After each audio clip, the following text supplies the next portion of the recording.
Assalamualaikum warahmatullahi wabarakatuh. Halo sahabat sejuta kisah.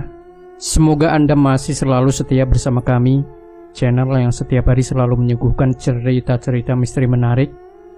Dan untuk kesempatan kali ini, kami sudah menyiapkan sebuah kisah misteri yang berjudul Petaka Batu Safir.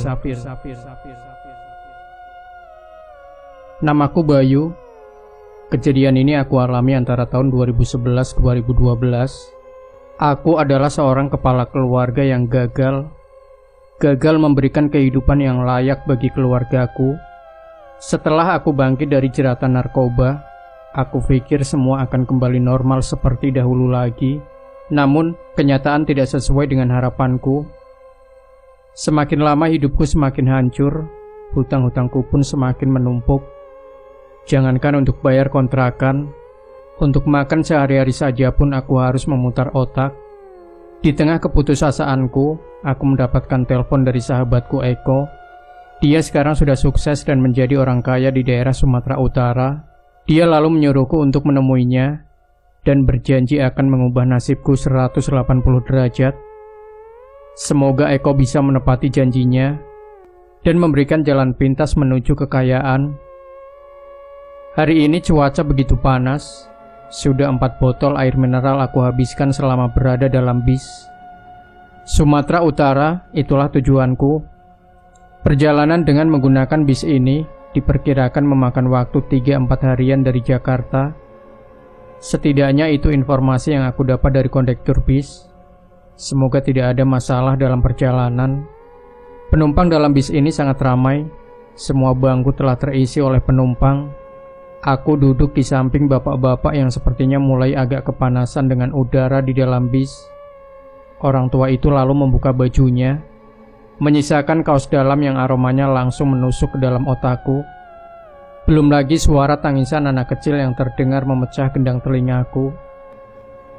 Sebaiknya aku berada di smoking room sebentar. Bisa muntah lama-lama di samping bapak-bapak ini. Permisi pak, mau ke belakang dulu merokok, kataku yang langsung bangkit dari tempat dudukku. Oh iya mas, silakan. Aku berjalan ke sebuah ruangan yang berada di belakang bis dengan gagang pintu yang sudah patah. Akhirnya aku berhasil membuka pintu itu. Terlihat 3 orang pemuda sedang berbincang-bincang sambil sesekali menghisap rokoknya. Bisa pinjam koreknya mas? Tanyaku kepada mereka. Edit, mana mancismu? Kata salah seorang dari mereka yang bertubuh gemuk. Ini bang, kau pakailah. Salah seorang dari mereka memberikanku sebuah korek gas. Mancis? Bahasa apa itu mas? Tanyaku sambil menyalakan rokokku. Oh, di Medan tempat kami, korek api itu mancis bang, jawab pria bertubuh gemuk itu. Oh gitu. Baru tahu saya. Oh ya mas, kenalin nama saya Bayu, kataku sambil menjulurkan tangan kananku. Saya Jeffrey bang, ini Adit, dan itu si Ruben, kata pria bertubuh gemuk itu, yang aku ketahui namanya adalah Jeffrey. Kami berempat berbincang-bincang selama perjalanan. Jeffrey lebih banyak memberikanku informasi seputar Sumatera Utara kepadaku. Sementara Ruben, pria berkulit agak gelap itu sedang berusaha memejamkan mata di barisan kursi paling belakang, di mana tempat barang-barang penumpang disimpan di situ. Kami terus asik mengobrol dan sesekali Adit menyela perkataan Jeffrey yang menurutnya kurang tepat. Di Sumatera Utara itu, durian yang paling enak ada di daerah Sidikalang bang. Mantap lah pokoknya. Dan gadis-gadisnya juga bikin gak mau pulang. Kata Jeffrey. Gadisnya yang terkenal itu di Pematang Siantar cok, kata Adit menyela. Sama saja lah, gadis-gadis Medan itu mantap-mantap bang pokoknya, kata Jeffrey. Aku hanya mendengarkan informasi yang kadang tidak berfaedah dari Jeffrey, dan sesekali tertawa karena perdebatan konyol mereka berdua. Tidak terasa mengobrol dengan mereka, tiba-tiba di tengah jalan, bis yang kami naiki mendadak mogok. Begini kan jadinya kalau naik bis ini. Sudah kubilang naik bis lain. Beda-beda dikit tak masalah lah, gerutu Jeffrey. Sudah gratis mengeluh pula kau, kata Ruben yang sudah bangun karena bis berhenti. Beberapa penumpang turun untuk mengecek penyebab bis berhenti, termasuk kami berempat. Karena kondisi sudah malam dan bis kami mogok di jalan yang kurang pencahayaan, Adit menyalakan senter HP-nya Nokia 1280 yang saat itu masih populer di zamannya. Terlihat sopir dan kondektur bekerja sama mengotak-atik mesin mobil. Aku dan yang lain menunggu di pinggir jalan. Karena rokokku sudah habis, terpaksa aku meminta rokok si Jeffrey untuk menghilangkan rasa jenuhku karena menunggu bis bisa hidup lagi. Setelah agak lama menunggu, akhirnya mesin bis kembali hidup. Kami semua naik ke dalam bis. Aku kembali duduk di samping bapak-bapak yang bau badannya sangat menyengat. Bukan pusing karena perjalanan jauh, malah mabuk karena bau badan dia. Sial. Singkat cerita, setelah 3 hari dalam perjalanan dan beberapa kali berhenti di tempat istirahat, bis kami sampai di kota Medan. Aku berpamitan kepada 3 orang itu dan kulihat mereka langsung berlalu dan menghilang dari pandanganku. Seperti arahan Eko ketika sampai di Medan, aku harus menghubunginya agar bisa dijemput. Maka aku segera menelpon dia. "Halo sob, aku udah di Medan nih," kataku. "Oh, oke. Kamu tunggu aja di situ ya. Makan-makan aja dulu sambil nungguin aku," kata Eko. "Oke deh, aku tunggu ya," kataku. Aku lalu pergi ke warung makan Padang yang ada di pool bis itu dan langsung memesan nasi beserta lauk pauknya. Selesai makan, aku kembali menyalakan rokokku dan teringat wajah istri dan anakku. Apa kabarnya mereka di sana? Jika aku mau telepon, maka aku harus menelpon kakak iparku. Karena istriku tidak memegang HP, sedangkan kakak iparku sekarang sangat membenciku. Sabar ya sayang, aku pasti pulang membawa hasil dan akan aku bungkam mulut mereka yang sudah menghina kita. Ketika asik merokok, aku melihat sebuah mobil berhenti tepat di rumah makan ini, dan seorang pria turun dengan mengenakan kemeja lengan panjang yang dilipat dan sepatu sneaker yang melekat di kakinya. Pemuda yang berambut agak ikal dengan lesung pipit ini adalah Eko, sahabatku. "Eko," kataku. "Gimana kabar kamu, Bay?" "Wih, makin keren aja kamu sob," kataku yang tidak memperdulikan pertanyaannya. "Bisa aja kamu. Kamu udah makan?" tanya Eko. "Udah, baru aja selesai," jawabku. "Udah bayar belum?" tanyanya. "Belum. Emang mau langsung jalan?" "Berapa dah?" kata Eko kepada pelayan rumah makan itu. "Semua 35.000, kata pelayan itu. "Ini, ambil saja kembaliannya," kata Eko yang memberikan uang 50.000 kepada pelayan itu. "Gak usah sob, pakai uang aku aja nih," kataku. "Udah, ayo langsung jalan. Udah mau malam juga ini," kata Eko. Sepanjang perjalanan kami terus membicarakan masa remaja kami. Eko adalah teman sekelasku waktu SMA. Dia adalah salah satu sahabat baikku. Sesekali aku terus memandangi kota yang belum pernah aku datangi, dan sesekali pula aku menyinggung tentang kehidupan Eko sekarang.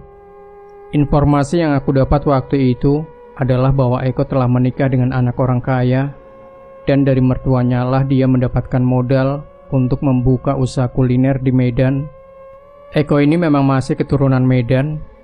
Ayahnya Jawa dan ibunya asli Medan. Dulu waktu tinggal di Jakarta, ayahnya membuka usaha bengkel motor. Lalu ketika ayahnya meninggal, Eko balik ke Medan bersama ibunya. Beberapa tahun lalu, aku juga miskin abis sob. Aku kerja di perkebunan sawit, bawa-bawa sawit pakai motor butut. Karena capek hidup susah, aku nekat nyari-nyari info biar cepat kaya, kata Eko sambil terus sibuk memutar-mutar setir mobilnya. Karena jalan yang kami lewati memang berliku-liku. Terus aku ketemu sama orang tua. Benar-benar udah tua. Bahkan beberapa orang bilang usianya udah lebih dari 100 tahun. Nah, dia kasih aku sesuatu yang nanti bakal aku kasih ke kamu, kata dia. Karena itulah aku bisa dapetin anak gadis si pemilik kebun kelapa sawit terbesar di daerahku. Aku hanya diam sambil memutar-mutar otakku. Dia mau kasih itu cuma-cuma ke aku. Masa iya dia sebaik itu? Setelah beberapa lama, sampailah kami di sebuah rumah mewah. Rumah 2 lantai itu dikelilingi pagar yang terbuat dari teralis besi. Lalu Eko membunyikan klakson mobilnya. Nampak seorang security keluar dari posnya dan membukakan pintu pagar untuk kami. Gila kamu Sob, udah hebat kamu sekarang, kataku. Eko hanya tersenyum dan mengangkat sebelah tangannya kepada security itu, lalu memasukkan mobilnya ke garasi. Kami berdua turun dari mobil dan Eko melangkahkan kakinya masuk ke dalam rumah itu. Aku mengikuti dia dari belakang, sambil terus mengagumi rumah beserta perabotan-perabotan mahal yang menghiasi rumah ini. Mau minum apa kamu, Bay? Tanya Eko. Apa aja lah, jawabku yang langsung duduk di atas sofa empuk di ruang tamu. Eko lalu membawakan 2 botol minuman dingin yang ditaruh di atas meja. Kami lalu mengobrol panjang lebar malam itu. Dan di tengah perbincangan, Eko memberikan sesuatu yang membuat hidupku berubah setelah itu. Nah, ini bakal aku kasih ke kamu. Kalau kamu gak kaya, kamu boleh hina-hina aku. Lalu Eko melepaskan sebuah cincin yang melingkar di jari manis tangan kanannya. Batu cincin itu begitu indah, biru dan sangat berkilau. Ringnya terbuat dari perak dan dihiasi motif yang sangat serasi dengan keindahan si batu. Lalu Eko melepaskan cincin itu dan memberikannya kepadaku. Pakai nih, tenang aja Sob, kata Eko. Aku lalu memakai cincin itu dan terasa seluruh badanku hangat seketika. Ring cincin ini agak panas saat pertama kali aku pakai. Awalnya aku juga gitu. Pakai aja terus, ntar juga biasa lama-lama, kata Eko. Suasana di rumah Eko sangat sunyi. Walaupun rumah ini besar dan mewah, namun aku tidak melihat istri dan anaknya. Di tengah perbincangan kami, terdengar suara mobil memasuki garasi rumah Eko. Tidak berapa lama nampak seorang wanita cantik dengan rambut sebahu dan memiliki kulit yang putih bersih. Lalu wanita itu menyapa kami. Pah, ini kawan kamu itu ya? Perempuan itu menghampiri kami. Iya mah, kenalin ini, Bayu, kata Eko. Aku lalu berdiri dari dudukku dan menjulurkan tangan kananku. Bayu, kataku. Mita, jawab wanita itu ramah. Pah, aku langsung ke kamar ya, lelah banget. Oh ya, aku gak sempet masak, jadi aku beli makan di jalan buat kamu, kata perempuan itu sambil menaruh 1 bungkusan di atas meja makan. Iya mah, kamu istirahat aja duluan, kata Eko. Nampak wanita itu memasuki kamar, lalu menutup pintunya lagi. Hebat bener cara istri kamu Sob, kataku. Hahaha, bisa aja kamu, kata Eko. Ngomong-ngomong, anak kamu mana? Tanyaku kepada Eko. Anakku meninggal Sob, sakit kayaknya, kata Eko santai tanpa memperlihatkan rasa sedih sama sekali. Oh ya bro, malam ini kamu istirahat aja. Besok pagi kita berangkat ke orang tua yang aku ceritain tadi ya. Dia orang Jawa, tapi udah lama di Medan. Dari sebelum merdeka malah, kata Eko. Oh, aku pikir tanpa kesana udah bisa Sob. Kan cincinnya udah kamu kasih ke aku, kataku sambil mengusap-ngusap cincin itu. Belum Sob, nanti bakal ada ikatan kontrak antara kamu sama penunggu nih cincin. Nah, Simba itu yang bakal nuntun kamu nanti. Ikatan kontrak gimana maksud kamu? Kataku. Kamu mau cepet kaya kan? Kamu pengen usaha kamu maju lagi kan? Katanya kemarin apapun bakal kamu lakuin. Suara Eko terdengar membangkitkan memoriku soal kehidupanku yang susah dan selalu diremehkan. Iya kok, apapun bakal aku lakuin. Udah hancur banget hidupku. Nah, gitu dong. Tekad kamu harus kuat Sob. Jangan mundur apapun yang terjadi. Kata Eko. Ya udah, kamu istirahat aja sono, kamar kamu udah aku siapin di atas, yang pojok itu ya, kata Eko sambil menunjuk sebuah pintu berwarna coklat yang berada di lantai 2. Oke deh, thanks ya.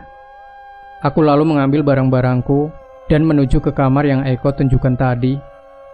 Terlihat Eko mengambil bungkusan yang tadi ditaruh istrinya di atas meja makan, lalu masuk ke kamarnya dan langsung menutup pintu. Aku berjalan menaiki tangga yang berada di sudut kanan rumah ini.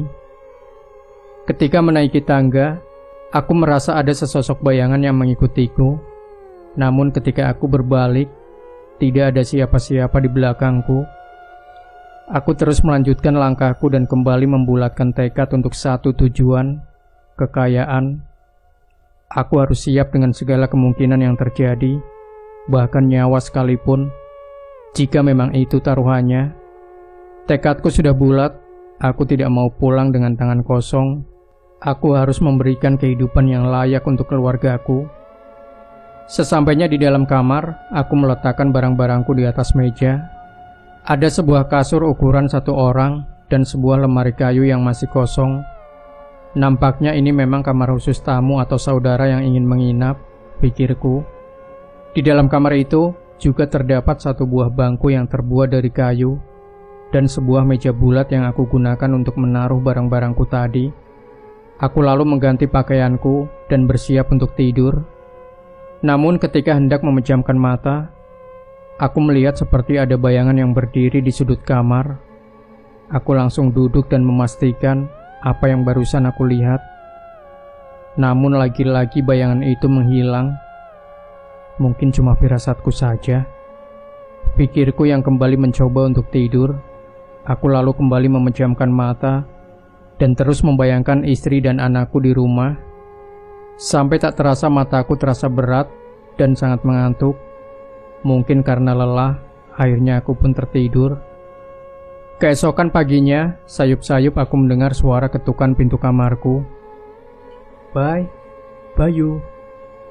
Terdengar suara Eko yang berusaha membangunkanku. Iya kok, kataku yang masih sedikit mengantuk. Aku lalu berjalan menuju pintu. Ketika aku buka pintu kamarku, terlihat Eko menyambutku dengan senyum khasnya. Udah jam 8 sob, mandi sono. Habis itu sarapan, biar langsung jalan kita, kata Eko. Iya. Aku tunggu di bawah ya, kata Eko sambil berlalu. Aku lalu mengambil handuk serta pakaian ganti yang aku bawa dalam ransel, lalu menuju ke kamar mandi yang berada di samping kamarku. Selesai mandi dan berganti pakaian, aku segera menuju lantai bawah. Terlihat Eko sedang duduk menonton TV di ruang tamu. Makan sono, udah disiapin tuh sama istriku, kata Eko. Lah, istri kamu mana? Kataku sambil menuju meja makan dan langsung menuang beberapa lauk pauk ke atas piring. Udah pergi dia dari tadi. Biasa ngatur-ngatur nanak-nanak di resto. Setelah menghabiskan sarapan, aku bergabung dengan Eko di ruang tamu dan menyalakan sebatang rokok. Kami berbincang-bincang seputar cincin ini. Gini Bay, ada yang harus kamu ketahui dulu sebelum kita berangkat, kata Eko. Orang tua yang bakal kita temui ini namanya Mbah Banu. Dialah yang nanti bakal mempertemukan kamu sama penghuni cincin ini. Cincin ini dihuni oleh jin yang sangat kuat. Sekali kamu melakukan kontrak, kamu gak bisa batalin sampai selesai masa perjanjian kamu sama jin ini, kata Eko menjelaskan. Berapa lama kok? Tanyaku. 7 kali bulan suro, jawab Eko. Berarti kamu udah 7 tahun make ini dong, tanyaku. Aku baru 3 tahun, Bay. Ada cara untuk mutusin perjanjian. Kamu harus cari orang yang punya kemauan kuat mau kaya.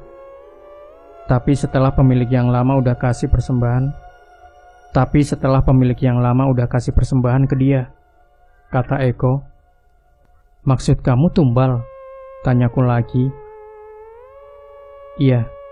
Pertama dia bakal ambil orang yang paling kamu sayang. Dan berikutnya ketika kamu banyak uang, kamu harus baik sama seseorang. Dan ketika dia makan hasil kekayaan kamu, anak atau orang yang dia sayang, bakal jadi tumbal berikutnya dari si Jin, kata Eko menjelaskan. Kamu paham maksud aku kan? Ngerti kok, jawabku pelan. Aku masih memikirkan tentang anak dan istriku. Aku tidak bisa membohongi diri sendiri. Anakkulah orang yang paling aku sayang. Aku menjadi sedikit ragu setelah tinggal selangkah lagi menuju keinginanku. Inilah pesugihan. Ada banyak macam dan jenisnya, namun intinya tetap sama. Mereka pasti minta tumbal. Woi, kamu kenapa ngelamun? Kamu mau mundur, Bay? Suara Eko terdengar agak sedikit marah. Enggak lah, ngapain aku jauh-jauh sampai sini kalau ujung-ujungnya aku mundur? Kataku yang berusaha menguatkan tekadku lagi. Ya udah, ayolah kita berangkat, kata Eko yang langsung menuju garasi. Aku mengikuti dia dari belakang sambil sesekali melirik ke arah cincin yang aku kenakan.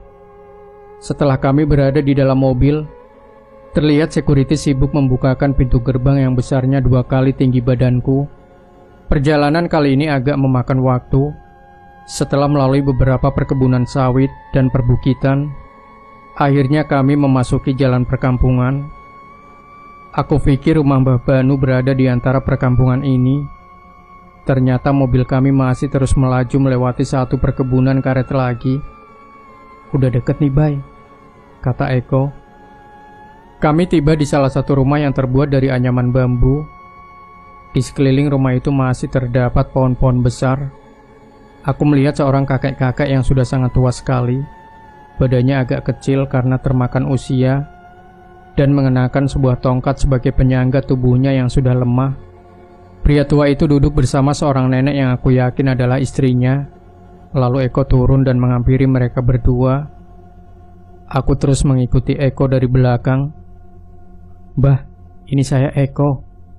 Dan ini kawan saya Bayu, kata Eko. Iya, Mbah ingat kamu. Dan ini belum 7 tahun kan semenjak kamu datang, kata lelaki tua itu. Aku melihat nenek yang duduk di samping Mbah Banu ini terus memperhatikanku dengan serius. Iya Mbah, makanya saya ajak kawan saya untuk... Belum selesai Eko bicara, lelaki tua ini memotong. Cukup, Mbah sudah ngerti mau kalian. Duduk. Lelaki tua ini menyuruh kami duduk. Di samping mereka terdapat bangku yang terbuat dari batang kayu yang susun. Lalu aku dan Eko duduk dan menunggu kata-kata yang akan diucapkan dari mulut Mbah Banu. Nenek itu bangun dan masuk ke dalam rumah. Aku terus memandangi sekeliling rumah ini. Sebuah rumah yang berada di antara pohon-pohon besar. Posisi rumah ini berada di atas tanah yang agak tinggi. Di sebelah kanan rumah terdapat sebuah kolam yang airnya agak keruh. Tidak berapa lama si nenek keluar dan membawa beberapa gelas berisi minuman. Diminum dulu, kata Mbah Banu.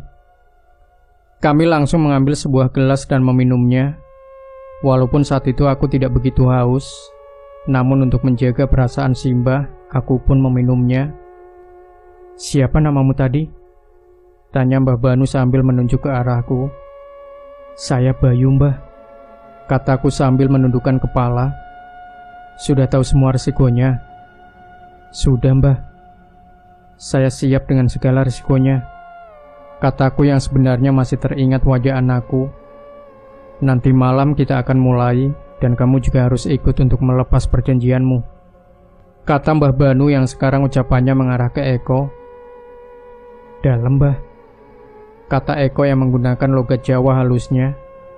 Waktu berjalan begitu lambat, kami berbincang-bincang dengan Mbah Banu. Di tengah perbincangan, Mbah Banu lalu pergi. Beliau pergi untuk menyiapkan beberapa syarat yang harus ada ketika ritual nanti. Sebelum pergi, Mbah Banu sempat berpesan agar jangan sekali-kali masuk ke dalam hutan apapun yang terjadi. Lalu Mbah Banu pergi bersama si nenek. Tinggallah aku dan Eko di rumah ini. Eko lalu membaringkan tubuhnya di atas balai bambu yang ada di samping kolam.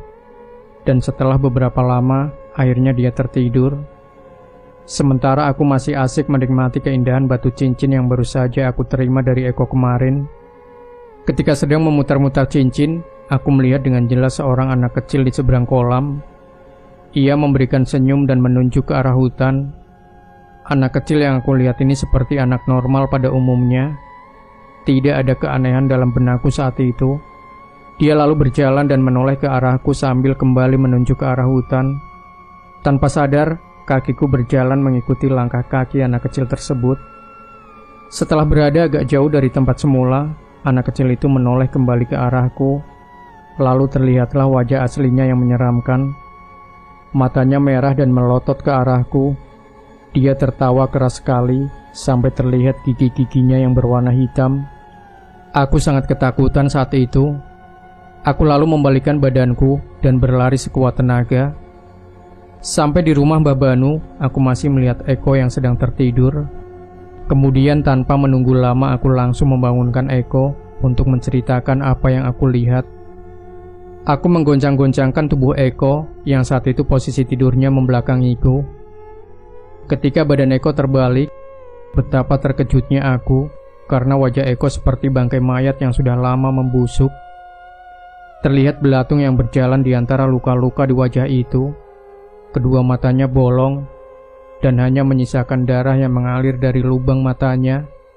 Aku lalu pingsan dan tidak sadarkan diri sampai Mbah Banu membangunkanku. "Woi Bay, kamu kenapa tadi?" kata Eko yang sudah duduk di sampingku. Sekarang aku sedang berbaring di dalam sebuah rumah. Kondisi rumah ini agak terawat sebenarnya, namun karena bangunan ini terbuat dari anyaman bambu dan letaknya dikelilingi pohon-pohon besar, tetap saja terlihat angker menurutku. Aku lalu mencoba untuk duduk dan mulai menceritakan semuanya ke mereka. Sudah Mbah bilang untuk jangan memasuki hutan. Kamu bandel juga, kata Mbah Banu.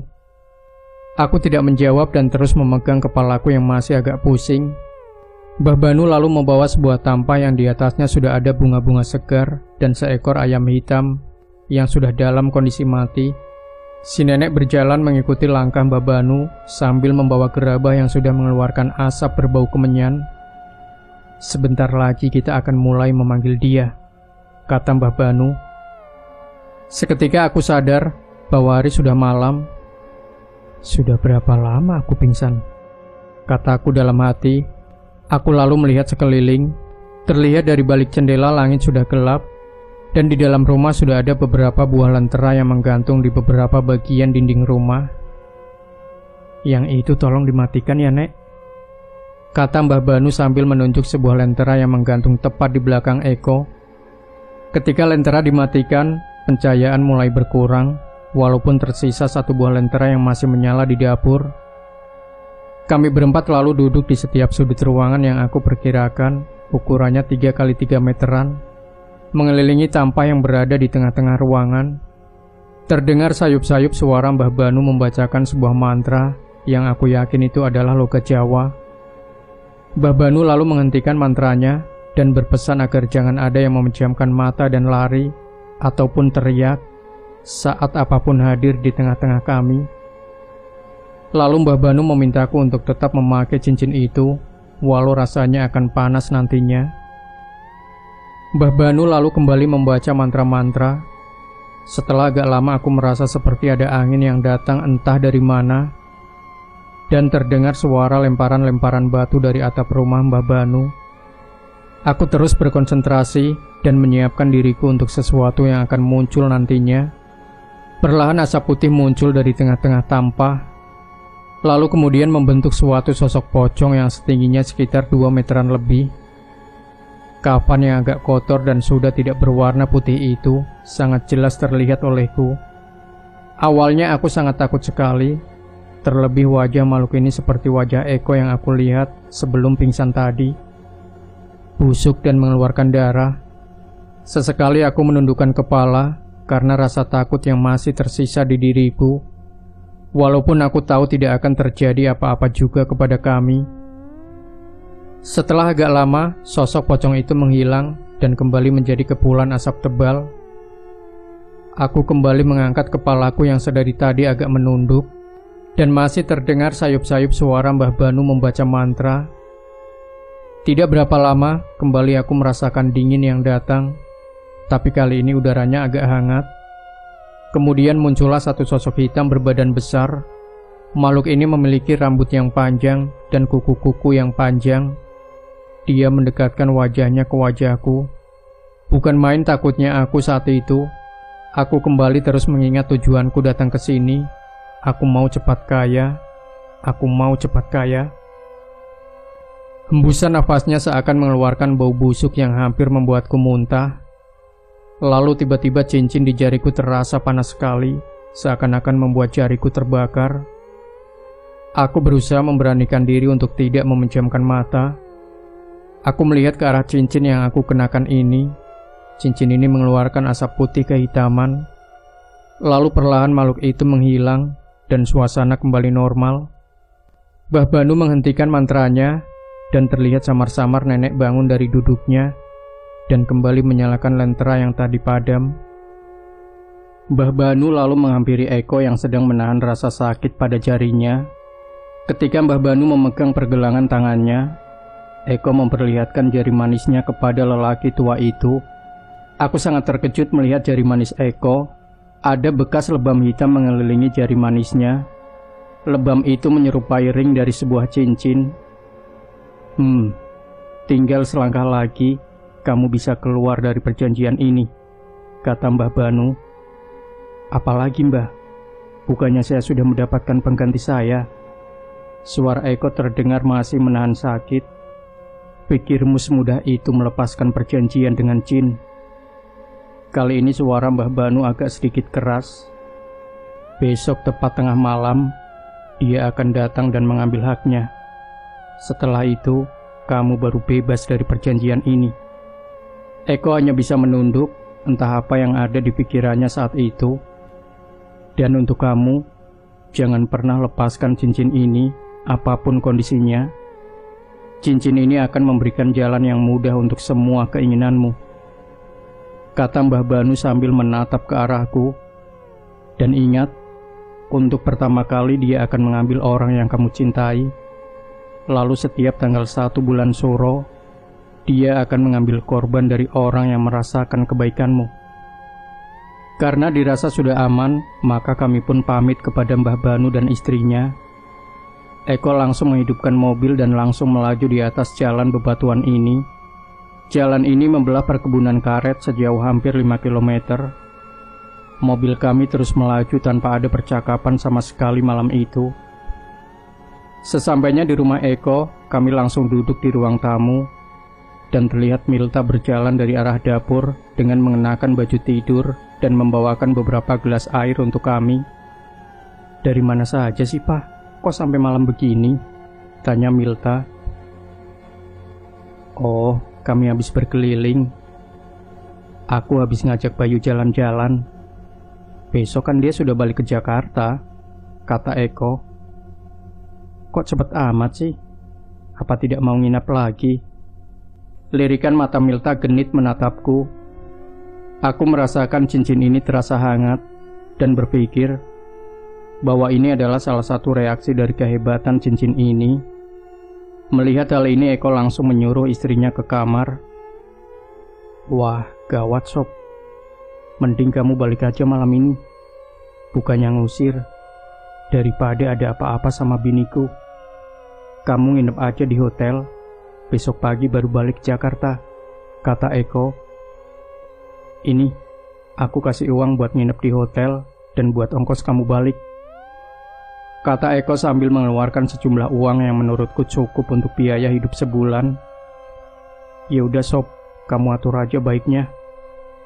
Aku beres-beres barang dulu ya, kataku sambil berjalan ke kamar atas untuk mengambil semua perlengkapanku. Setelah semua siap, aku berpamitan dengan Eko dan mengucapkan ribuan terima kasih untuk sesuatu yang saat itu aku anggap sangat membantu. Aku lalu diantar security Eko menggunakan mobil menuju hotel. Abang mau naik apa ke Jakartanya? Pesawat mungkin bang, kata aku yang berpikir uang dari Eko sudah jauh dari cukup untuk ongkos pulang dan biaya hidup selama 1 bulan. Kalau gitu biar ku carikan hotel yang dekat-dekat dengan arah bandaranya. Nanti si abang ini tinggal naik betor saja dari hotel itu. Betor? Apa itu bang? Becak motor bang. Macam itulah. Dia menunjuk sebuah kendaraan motor dan di samping bagian belakangnya terdapat tempat tambahan yang dibuat sedemikian rupa agar penumpang bisa duduk di situ. Oh, unik juga ya bang. Makasih ya infonya. Oh iya bang, bisa cari agen pesawat dulu yang buka 24 jam. Oh, siap bang. Ada nanti di kota. Ketika asik berbincang, mobil kami ternyata sudah berhenti di salah satu agen tiket pesawat. Aku lalu memesan tiket pesawat pagi dan membayar sejumlah uang kepada seorang agen di sana. Jam 7.50 ya mas, ini tiketnya, kata pria itu. Setelah selesai, kami melanjutkan perjalanan ke sebuah hotel yang berada di pinggir jalan, tidak jauh dari tempatku memesan tiket tadi. Agak ramai tempatnya, dan terdapat sebuah minimarket kecil di samping hotel tersebut. Aku lalu mengucapkan terima kasih kepada security yang baru saja mengantarkanku, dan tidak lupa memberikan uang rokok untuknya. Apa ini bang? Tak usah lah, katanya sambil mengambil uang dari tanganku. Tidak apa bang, anggap saja ucapan terima kasih saya. Setelah security itu pergi, aku lalu masuk ke dalam hotel dan langsung memesan kamar kepada resepsionis. Semuanya 300.000. Bisa pinjam KTP-nya sebentar? Kata resepsionis cantik itu sambil tersenyum kepada aku. Aku lalu memberikan sejumlah uang dan KTP kepada wanita ini, dan wanita itu langsung mencatat namaku di dalam buku besar miliknya. Setelah proses pemesanan kamar selesai, wanita itu berdiri sambil membawa sebuah kunci kamar hotel. Mari saya antar, kata wanita itu yang kembali menebar senyum ke arahku. Loh, room boy-nya tidak ada mbak? Tanya aku. Agak sibuk kayaknya, jawabnya cuek sambil terus berjalan menaiki tangga. Aku terus mengikutinya dari belakang. Terlihat bokong wanita itu meleak-leok nakal di depanku. Astaga. Aku berusaha untuk fokus pada setiap langkahku menaiki tangga ini. Lantai 3 dan kamarku ada paling ujung di antara beberapa kamar di lantai ini. Wanita itu masuk dan menyalakan lampu serta penyejuk ruangan. Kalau butuh apa-apa, masnya bisa nelpon ke bawah ya. Nomornya ada di atas meja dekat telepon, kata wanita itu yang kembali memberikan senyuman ke arahku. Setelah wanita itu pergi, aku langsung menutup pintu dan mengganti pakaian. Teringat kembali wajah istri dan anakku. Aku akan membawakan kebahagiaan untuk keluarga kita sayang. Tunggu saja. Aku pun terlelap dan aku bermimpi sangat aneh malam itu. Aku melihat sebuah kolam yang airnya berwarna merah. Di dalam kolam itu terlihat beberapa ikan berwarna kuning keemasan yang meloncat-loncat, seperti ingin keluar dari dalam kolam itu. Aku lalu menangkap seekor ikan, dan seketika ikan itu berubah menjadi busuk dan tinggal tulang belulang. Lalu aku menangis, seolah habis kehilangan sesuatu yang sangat berharga. Keesokan harinya, setelah meminum kopi yang kupesan di resto hotel ini, aku bersiap untuk ke bandara. Saat itu waktu masih menunjukkan pukul 6 pagi, dan sudah ada beberapa betor yang mangkal di seberang hotel ini. Aku lalu memakai jasa salah satu betor di sana, dan kami pun berangkat ke bandara. Tunggu saja sayang, sebentar lagi aku akan sampai ke rumah, dan kita akan hidup bahagia. Singkat cerita, sampailah pesawatku di Jakarta. Setelah mengambil tas ranselku pada pengambilan bagasi penumpang, aku pun keluar dan langsung memesan taksi. Entah kenapa hatiku sangat bahagia sekali setelah melewati pengalaman-pengalaman aneh selama berada di Sumatera. Kini aku seperti akan memulai kehidupan baru yang aku yakin akan jauh lebih bahagia. Di tengah perjalanan, aku menyempatkan mampir di toko mainan, membeli mainan-mainan yang agak bagus untuk anak kesayanganku di rumah. Waktu masih menunjukkan jam 11:30. Jadi aku rasa masih ada waktu untuk mampir sebentar membeli oleh-oleh untuknya. Mobil kami melanjutkan perjalanan kembali, Dan tak berapa lama, tibalah aku di depan gang rumahku.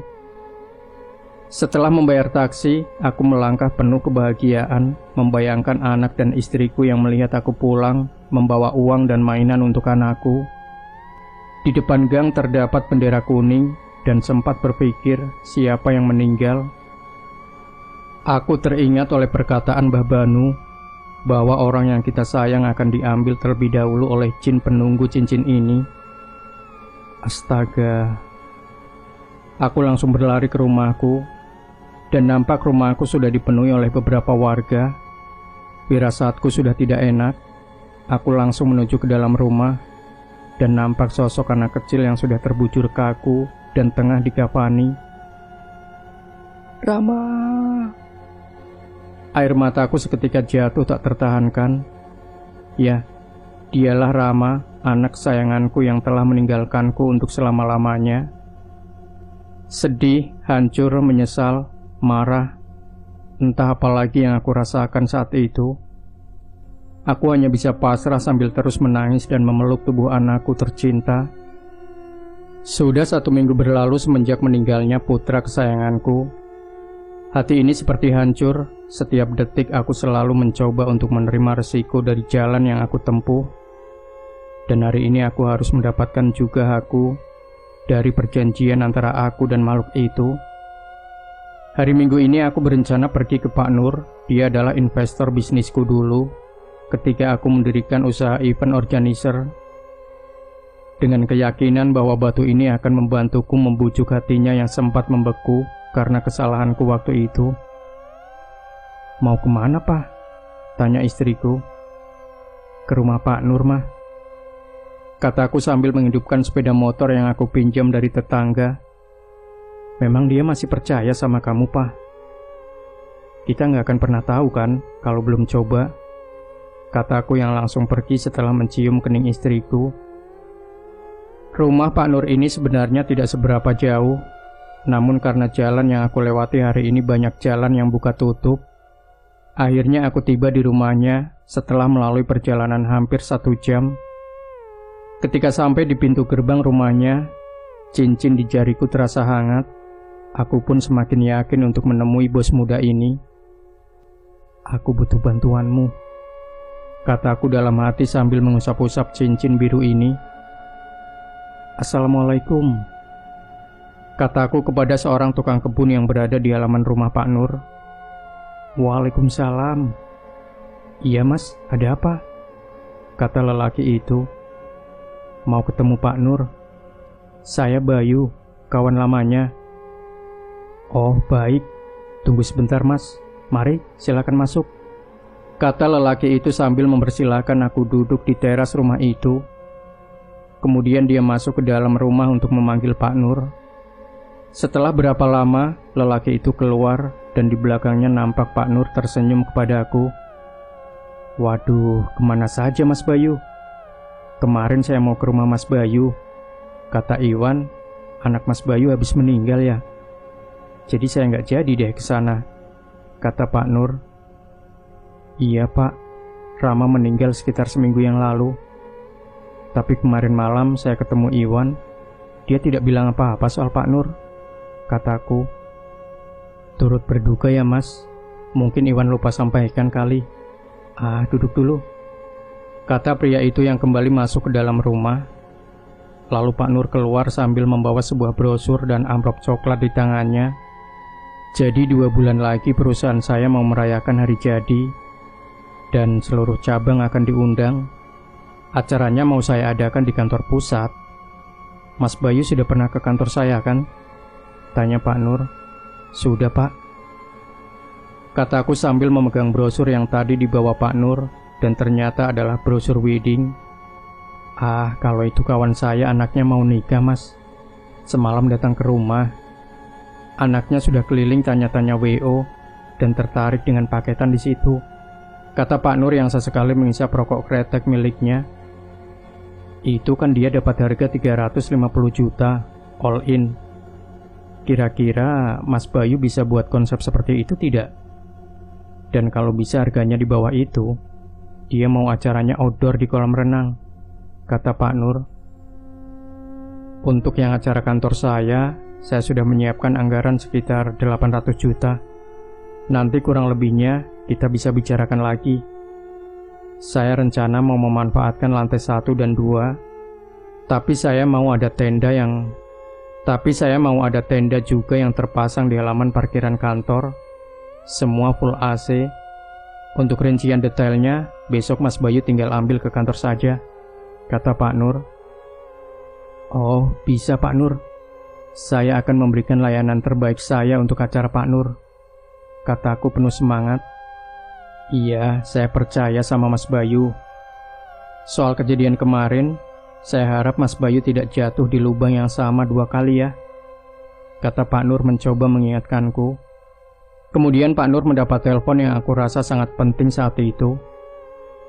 Ya sudah Mas Bayu, saya mau ada urusan. Besok Mas Bayu jangan lupa ke kantor saya ya. Iya Pak Nur, pasti, kataku sambil menganggukkan kepala. Nah, ini dipegang dulu saja. Nilainya kurang lebih ada sekitar 20 juta. Ini hanya sekedar tanda jadi saja. Besok sisanya Mas Bayu bisa ambil ke kantor saya, kata Pak Nur sambil memberikan amplop coklat yang berisi uang. Wah, terima kasih banyak Pak. Kemudian aku pamit dan kembali ke rumah. Sesampainya di rumah aku menceritakan semua ke istriku. Dan istriku tentu saja senang bukan main. Aku memberikan semua uang itu kepadanya untuk keperluan sehari-hari dan untuk membayarkan beberapa hutang-hutang kami di warung. Aku teringat Eko dan segera menghubunginya. Sob, aku habis nerima kerjaan nih. Wah, gila bener ya nih cincin, kataku dengan perasaan senang. Oh, syukur deh, katanya singkat. Loh, kenapa kamu Sob? Sakit? Kataku agak bingung. Kamu ingat ucapan Mbah Banu nggak soal perjanjian terakhirku? Iya, kenapa? Besok malam setelah kamu cabut, persis seperti yang Mbah bilang, istriku kejang-kejang, Bay. Dan kamu tahu kan akhirnya gimana? Kata dia agak sedikit sedih. Innalillahi, astaga kok. Yang sabar aja ya. Nanti kalau kamu udah agak tenang, kamu bisa telepon aku. Kataku coba untuk memberikan waktu untuk Eko bisa tenang. Iya, Bay. Thanks ya. Jaga semua orang yang kamu sayang selama masih ada waktu, kata Eko sambil menutup teleponnya. Aku lalu memikirkan nasibku sekarang. Bagaimana nantinya hidupku? Bagaimana aku bisa hidup tanpa orang-orang yang aku sayang? Semenjak aku pegang event di acara Pak Nur, aku seperti terbang di atas angin. Banyak event-event besar yang sukses aku tangani, dan aku mulai membangun kerajaan bisnisku kembali. Kali ini harus lebih besar dari sebelumnya, tekadku. Beberapa bulan berikutnya, aku sudah mampu untuk menyewa kantor dan merekrut sejumlah karyawan. Dan beberapa bulan lagi, aku akan membeli rumah agak besar di kawasan Bekasi. Hari berganti hari, bulan berganti bulan, dan tanpa terasa kalau bulan besok sudah saatnya makhluk itu menagih persembahan dariku. Aku mulai agak gelisah. Siapakah yang akan kukorbankan? Aku memiliki sebuah rencana agar nantinya tidak terlihat mencurigakan, dan kupanggil semua karyawanku untuk berkumpul di ruang meeting, termasuk security dan office boy. Hari ini saya akan mengumumkan sesuatu. Mulai saat ini, setiap 1 tahun sekali, saya akan memberikan hadiah kepada salah satu karyawan terbaik di kantor ini. Saya akan memberikan sebuah sepeda motor dan uang senilai 10 juta rupiah, kataku. Semua karyawanku bertepuk tangan dan terlihat wajah mereka nampak senang sekali. Dan untuk kali ini, setelah melalui pertimbangan secara matang, maka hadiah kali ini saya berikan untuk Mbak Wiwit, kataku.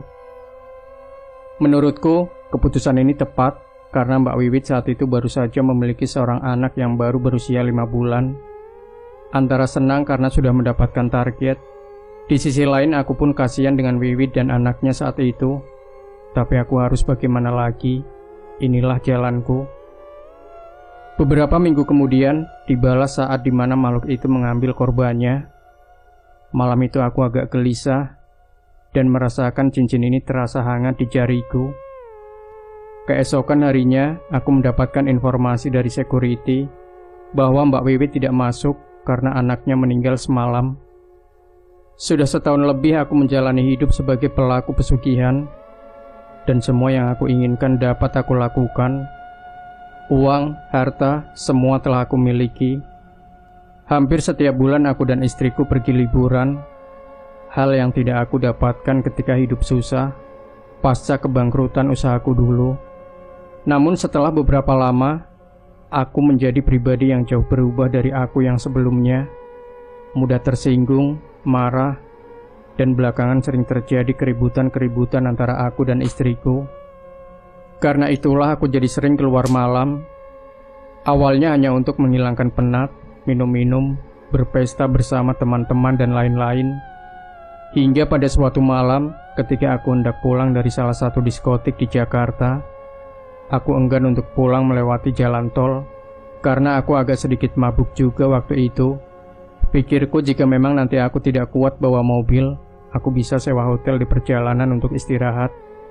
Aku melewati jalan di Harmoni dan mengambil arah Cempaka Putih untuk lanjut ke Pulau Gadung. Jam sudah menunjukkan pukul 3 pagi dan kondisi jalan masih sepi saat itu.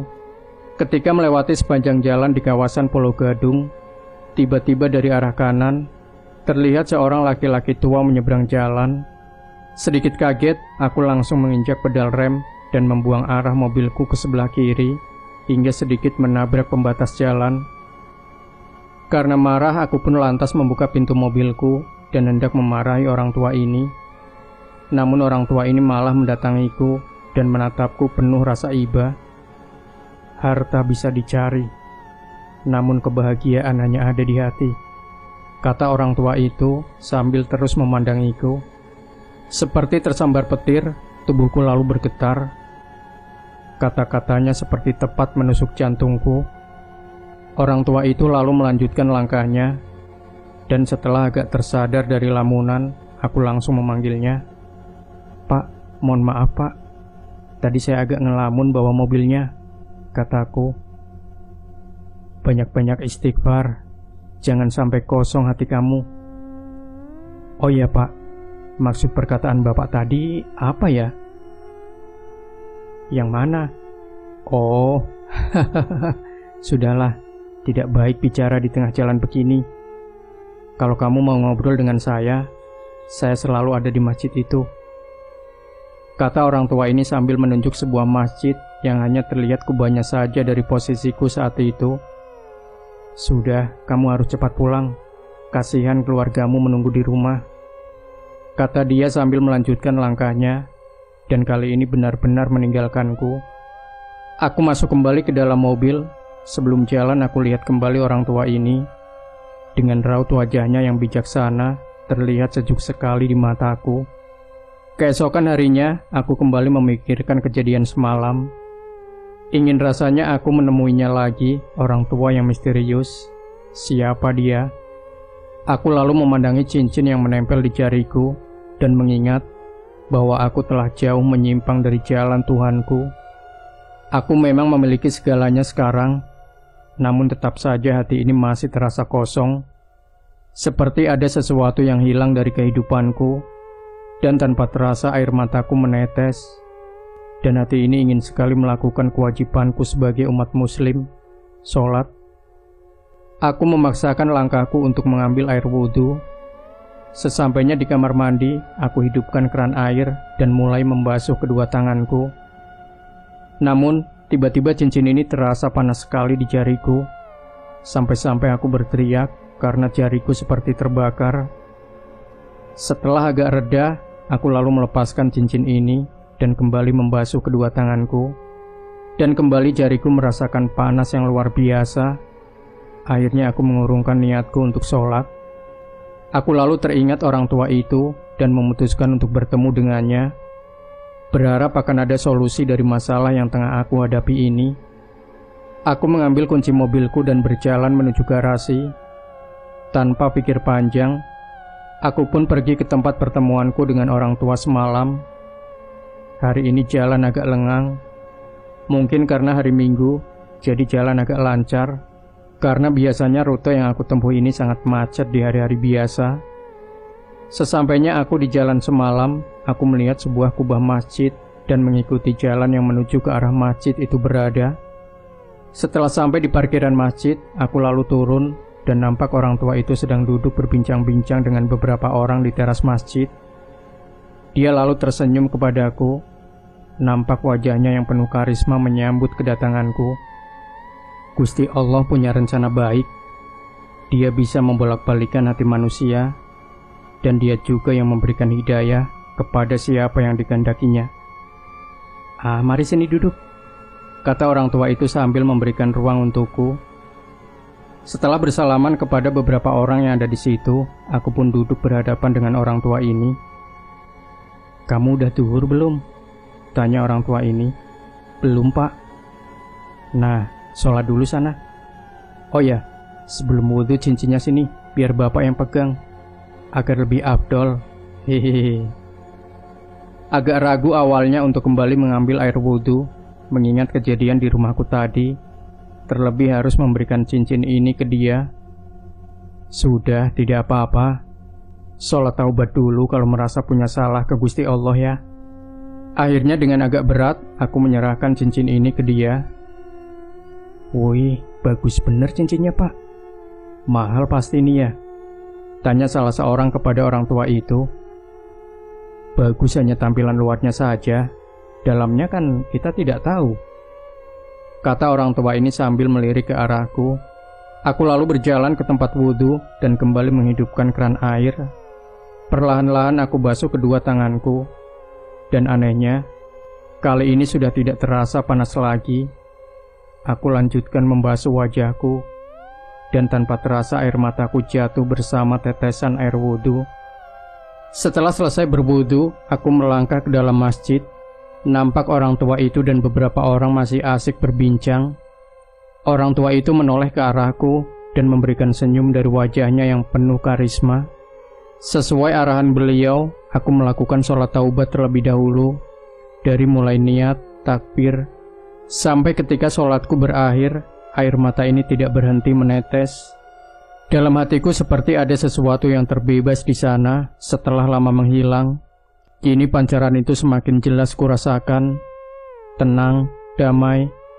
Sebuah momen yang begitu langka dalam hidupku. Ya Tuhan, ampuni segala hilafku. Kupasrahkan semua kepadamu, wahai Zat yang Maha Pengasih. Selesai sholat taubat, aku kembali berdiri dan langsung melakukan sholat duhur. Aku berusaha fokus menghadap Sang Pencipta. Ketika selesai mengucapkan salam, orang tua itu menghampiriku dan duduk di sebelahku. Astaga, perasaan apa ini? Kenapa seperti ada aura positif yang memancar dari orang ini? Sudah sholatnya, kata orang tua itu. Sudah, Pak. Tuhan menciptakan kita untuk saling kenal mengenal.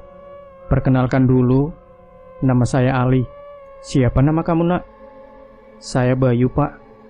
Hari Jumat malam selepas tahajud, saya ketiduran dan bermimpi berjalan untuk melakukan tahajud di masjid ini. Lalu di tengah perjalanan, saya melihat seekor elang jatuh di jalan. Waktu kita bertemu semalam, saya lalu mengambil elang itu, dan elang itu seperti menangis meminta pertolongan saya. Orang tua itu menghentikan sejenak kata-katanya, lalu kembali berkata, lantas besok malamnya saya mencoba untuk melakukan tahajud di masjid ini, seperti yang saya mimpikan kemarin malam, dan ternyata Gusti Allah mempertemukan kita. Lalu, soal ucapan Bapak semalam itu, apa ya Pak? Ketika kamu keluar dari mobil, saya melihat sosok makhluk yang sedang mengikutimu, Nak. Makhluk itu menatap marah ke arah saya. Dari situ saya tahu kalau kamu sedang ada urusan sama dia, kata dia sambil kembali menampakkan senyum di wajahnya. Iya Pak, sebenarnya itu masalahnya. Saya sempat hilaf waktu itu. Tidak kuat hidup susah, maka saya digelapkan oleh sahabat saya. Aku menceritakan semuanya ke Pak Ali. Pak Ali begitu serius mendengarkan semua ceritaku dan penyesalanku atas semua kesalahanku. Dia hanya senyum-senyum kecil dan kemudian mengeluarkan lagi cincin yang aku serahkan ke dia dari kantong bajunya. Yang seperti ini sudah banyak, bukan cuma kamu nak. Selagi kamu mau bertobat dan berjanji tidak akan mengulangi, Bapak yakin Gusti Allah akan mengampuni semua kesalahanmu. Agak sedikit lega mendengarkan penjelasan darinya, mengingat sudah berapa nyawa yang hilang akibat dari pesugihan cincin ini. Lalu saya harus bagaimana, Pak? Tanyaku. Kalau Nak Bayu berkenan, saya bisa bantu. Kita selesaikan ini di rumah Nak Bayu. Aku lalu berpikir, bagaimana dengan istriku? Jika Pak Ali datang, otomatis istriku pasti tahu semua tentang cincin ini, juga kematian anakku tentu saja. Tapi istri saya belum tahu Pak soal ini, dan saya takut dia akan marah. Terlebih anak kami meninggal karena sudah jodoh, maut, rezeki Gusti Allah yang mengatur. Kalau anakmu meninggal itu bukan di luar rencana Allah. Kalau waktu itu Allah belum mau anakmu meninggal, jin sekuat apapun tidak akan mampu melawan kehendaknya. Satu-satunya cara adalah melenyapkan makhluk ini. Sudah cukup dia menyesatkan banyak orang. Soal istrimu, biar Bapak yang bicara nanti. Semua ucapan yang keluar dari mulut orang ini sungguh membuatku lega. Ada sedikit harapan untuk bisa hidup tenang lagi. Pak Ali lalu mengajakku ke teras masjid, dan nampak orang-orang tadi masih duduk untuk menunggu kehadirannya dari dalam masjid. Kami lalu berbincang-bincang. Sekilas aku menilai Pak Ali, dia adalah orang yang ramah, bahkan kepada orang yang usianya jauh di bawah beliau. Dan dari sisi agama pun keilmuannya sangat dalam. Terbukti beberapa pertanyaan dari orang-orang ini beliau jawab dengan dasar ayat-ayat Al-Quran, dan begitu logis diterima akal manusia awam sepertiku. Aku terus mengikuti perbincangan ini, sampai tak terasa waktu sudah memasuki asar. Salah seorang di antara kami pun berdiri dan langsung mengumandangkan azan. Kami semua lalu berjalan ke tempat wudhu dan kembali memasuki masjid untuk melaksanakan sholat berjamaah. Warga di sekitar masjid pun mulai berdatangan, dan Pak Ali maju ke depan untuk mengimami kami semua. Selesai sholat, Pak Ali menghampiriku yang masih melafadzkan dzikir. Nak, kesini sebentar. Pak Ali mengajakku ke salah satu sudut ruangan untuk menjauhi para jamaah yang masih sibuk berzikir. Cincinmu biar Bapak pegang. Sekarang kamu pulang saja. Nanti habis Isya, insya Allah saya diantar murid saya ke rumah kamu, kata Pak Ali yang agak mengecilkan suaranya, takut mengganggu para jamaah. Baik Pak, nanti akan saya berikan alamat lengkap saya. Saya benar-benar mengucapkan banyak terima kasih Pak. Kalau tidak ada Bapak, tidak tahu akan bagaimana ke depannya, kataku. Bukan karena saya, tapi ini sudah menjadi kehendak Gusti Allah. Setelah mencium tangan beliau, aku pun pamit dan langsung menuju parkiran. Aku lalu keluar dari masjid itu menuju rumahku. Terasa hati ini sangat tentram, jauh sekali berbeda sebelum aku bertemu dengan Pak Ali. Sesampainya di depan rumah, aku melihat istriku dan beberapa warga sedang berkerumun sambil menatap ke arah rumahku. Ada apa ini? Pikirku dalam hati. Aku lalu memarkirkan mobilku di seberang jalan depan rumah, lalu cepat-cepat aku menghampiri istriku yang masih agak ketakutan. Kenapa, Mah? Pah, dari mana kamu? Tadi waktu aku mau memakai mobil, aku melihat seekor ular besar, Pah. Dia ada di jok depan mobil, kata istriku. Ular apa? Sekarang mana ularnya? Tidak tahu, Pah. Tadi pas buka pintu mobil, aku kaget dan langsung menutup pintu mobil lagi. Pas dicari-cari warga, tidak ada ularnya. Tidak mungkin ular sebesar itu bisa masuk ke dalam mobil istriku. Sekalipun ada celah, pasti keluarnya pun ketahuan oleh warga atau istriku. Ular apa itu? Pertanda apa ini? Setelah dirasa sudah aman, warga pun mulai kembali ke rumah mereka masing-masing. Aku dan istriku lalu masuk ke dalam rumah. dan terasa hawa di ruangan rumahku terasa berbeda, sangat mencekam. Ada apa ini? Mah, nanti malam ada teman aku yang mau datang ke sini, kataku. Siapa, Pak? Papa juga baru kenal. Dia seorang ustadz, namanya Pak Ali. Aku ngerasa kita butuh siraman rohani agar hati kita bisa lebih sejuk. Aku sudah lelah setiap saat kita selalu bertengkar. Kehidupan rumah tangga kita seperti neraka saat ini. Iya, Pak. Aku juga tidak tahu kenapa akhir-akhir ini kita jadi mudah cekcok. Kalau aku ada salah, aku minta maaf ya, Pak, kata istriku sambil memegang tanganku. Iya, aku juga, Mah. Sekarang sudah mau maghrib, sebaiknya kita bersiap ke musola. Sudah lama juga kita tidak ikut sholat berjamaah di sini, kan? Iya, Pak, kata istriku yang langsung masuk ke kamar mengambil perlengkapan untuk sholat. Setelah mengunci pintu, kami pun meninggalkan rumah kami menuju sebuah musola dekat rumah. Sesampainya di musola, terlihat seorang pria yang kukenal wajahnya. Dia adalah Kosim, bekas sopir pribadiku dulu yang aku pecat karena menumpahkan secangkir kopi di dalam mobilku. Ya, aku benar-benar orang yang temperamental saat itu. Aku memecat orang yang hanya karena dia melakukan kesalahan kecil. Assalamualaikum, Pak Kosim, kataku kepada pria parubaya itu. Waalaikumsalam, Pak Bayu, kata Pak Kosim. Pak, mohon maaf untuk kejadian waktu itu. Tidak sepantasnya saya memarahi Bapak karena hal sepele. Sudahlah Pak Bayu, saya juga sudah melupakan kejadian itu, kata Pak Kosim sambil tersenyum. Alhamdulillah. Sekarang kerja di mana, Pak Kosim? Saya masih di rumah saja, Pak. Kadang-kadang ambil serabutan aja. Yang penting halal lah. Oh, begini, Pak. Kalau Bapak tidak keberatan, besok Pak Kosim bisa kembali bekerja lagi.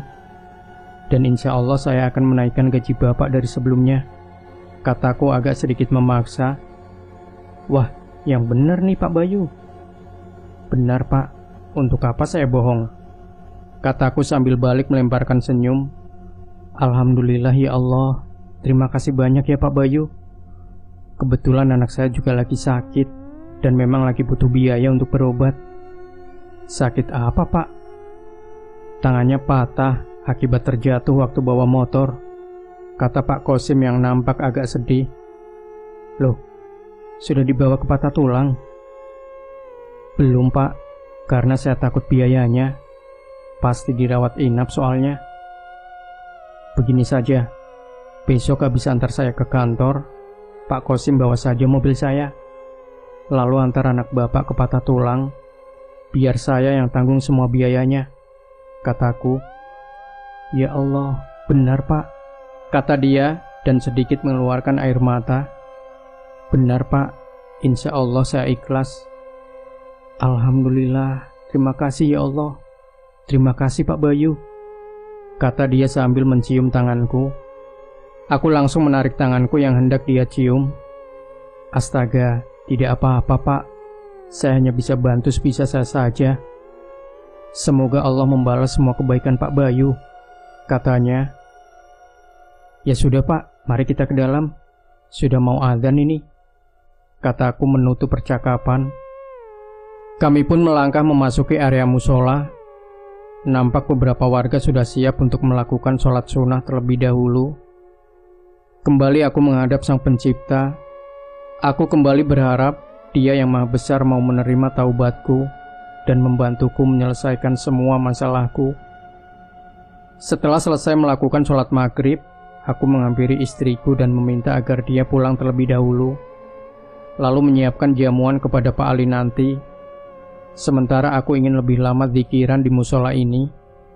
Karena terlalu asik berzikir dan terasa sudah memasuki waktu Isya, akhirnya aku melanjutkan sampai ke Isya. Sudah lama sekali aku tidak merasakan perasaan setenang ini. Benar-benar damai sekali hati ini. Ketika selesai sholat dan berzikir, aku lantas bergegas pulang. Ingin santai di teras depan rumah bersama istri sambil menunggu kedatangan sambil menunggu kedatangan Pak Ali. Namun ketika sampai rumah dan membuka pintu depan, aku sangat terkejut. Aku melihat tubuh istriku terkapar di samping meja makan. "Mama!" Aku bergegas menghampiri tubuh istriku dan kurasakan denyut jantungnya masih terasa. Apa yang terjadi sebenarnya? Aku terus menggoncang-goncangkan tubuhnya, namun istriku tetap tidak sadarkan diri. Astaga, ya Allah, tolong bantu aku. Aku terus menggoncangkan tubuh istriku. Setelah beberapa lama usahaku tidak membuahkan hasil, aku bergegas membawa tubuh istriku ke mobil dan membawanya ke rumah sakit. Belum sempat aku membuka pintu gerbang, aku melihat sorot lampu mobil berhenti di depan gerbang rumahku. Terlihat dua orang pria turun dari mobil tersebut. Salah satu dari orang itu adalah Pak Ali, dan satu lagi aku belum pernah melihat dia sebelumnya. Kedua orang itu langsung berlari ke arahku karena melihat aku tengah menggendong tubuh istriku. Pak Ali langsung masuk setelah membuka gerbang yang memang tidak aku kunci. Astagfirullah, ada apa ini Nak Bayu?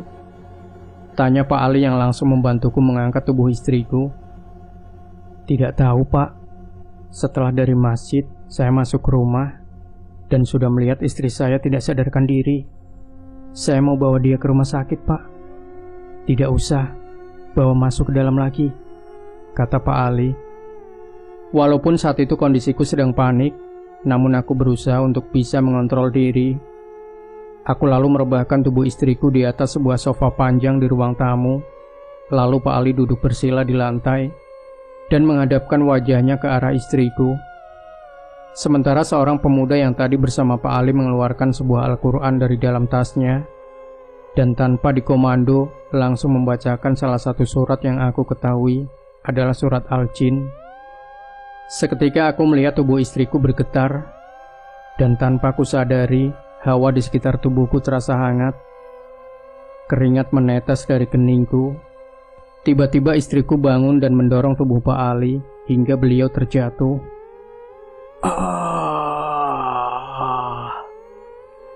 Terdengar istriku meraung-raung dan mengeluarkan suara agak berat. Aku secara refleks langsung memegangi istriku yang semakin meronta-ronta. Pemuda yang bersama Pak Ali pun tanpa henti terus membacakan surah Al-Jin. Sementara Pak Ali menempelkan ibu jari tangan kanannya ke kening istriku sambil terus mengucapkan dzikir ya Jabar, ya Jabar, ya Jabar. Seketika tubuh istriku menjadi lemas, namun aku melihat wajah istriku sudah mulai memucat. Pinggiran matanya pun sedikit menghitam. Lalu aku meraba detak nadinya. Astaga, mungkinkah? Peristiwa itu tidak mungkin bisa aku lupa. Aku merasa sangat kehilangan istriku. Air mataku pun kembali jatuh untuk orang yang aku sayang. Aku pun memeluk erat jasad istriku. Dia masih ada di sini. Terdengar suara Pak Ali yang aku lihat masih duduk bersila dan memejamkan matanya. Aku hanya bisa berharap sebuah keajaiban saat itu. Aku panjatkan doa-doa kepadanya. Aku pasrahkan semua hanya kepadanya. Jika memang ini adalah takdirnya, maka aku berusaha ikhlas. Aku terus menunggu. Waktu saat itu berjalan sangat lambat sekali bagiku. Sementara tubuh istriku sudah mulai membiru. Aku melihat Pak Ali.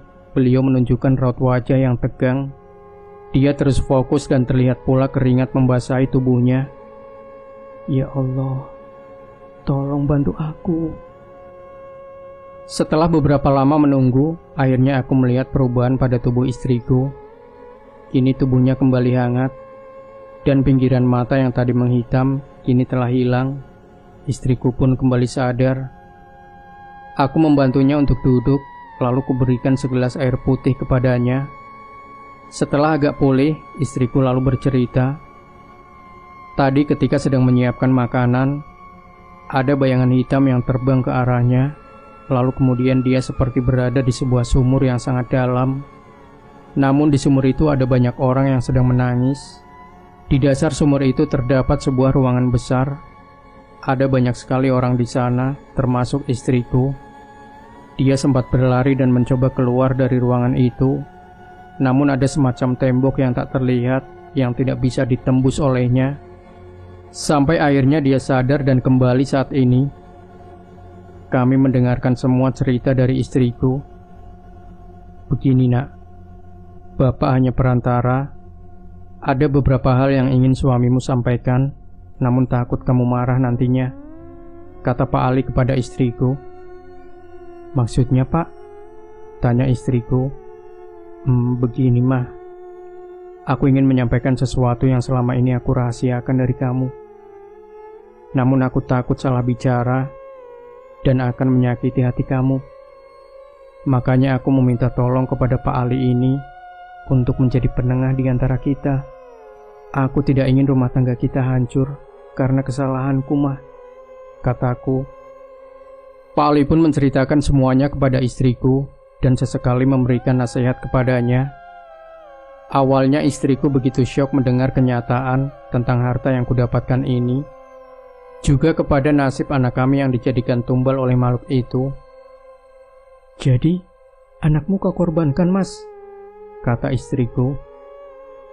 Tidak ada istilah korban di sini. Jika dilihat pakai kacamata agama, anakmu meninggal memang sudah jalannya. Tidak ada makhluk apapun yang bisa menandingi kuasa Allah.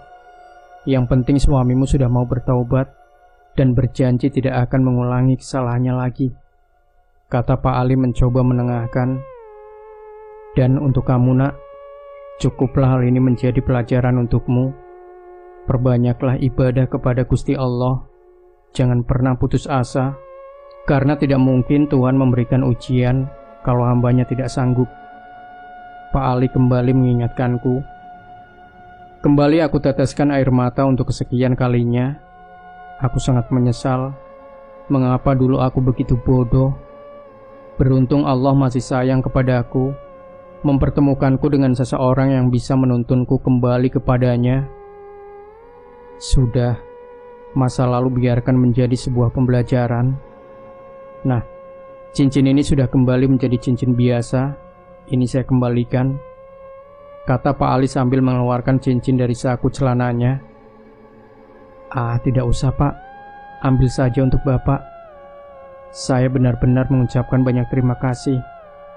Kalau bukan karena kebaikan Bapak, mungkin saya sudah disesatkan oleh dunia.